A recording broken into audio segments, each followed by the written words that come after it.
It's a fantastic talk by Simon Sinek, which is something we based a lot of the program on.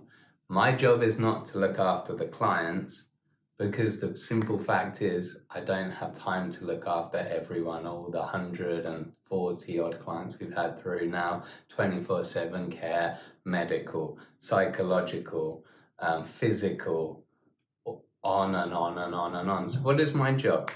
My job is to look after the team, look after the staff. And why is that?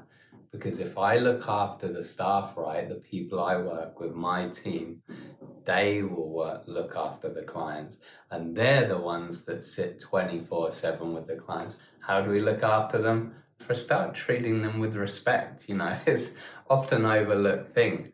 A lot of them call me boss, and they call me boss because I don't like being called boss. I've had to give up on it because they intentionally call me it because they know I don't like it. Some of the most important ways we look after, particularly in this setting, is burnout, training, clinical supervision. Something barely any rehabs do. It's a staple for counselling, because counsellors suffer burnout. We take on a lot of emotional baggage. There's things called transference, counter-transference. These can be akin to picking up someone's emotions, feeling, holding someone's emotions, particularly if a client resonates with you. Perhaps you've got a similar backstory. Perhaps you had a similar relationship with one of your parents. All these different frustrations coming out. It's really challenging environment for the staff. So we look after them. How do we look after them? Clinical supervision, making sure they have a space where they can vent their needs and have their needs met themselves the same way we do for the clients, and also learn. One of the reasons group is so good, and group clinical supervision, the same way group therapy is so good, is because you can learn from one situation, the whole team can learn from it. We deal with humans, and every human's different, so no situation will ever be the same.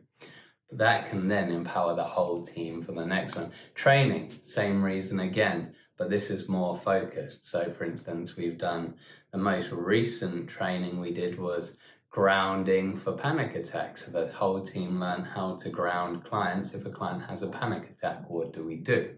How do we handle that? What are the techniques that we use to ground them out of the panic attack and help them to regulate with their emotions, which is other trainings.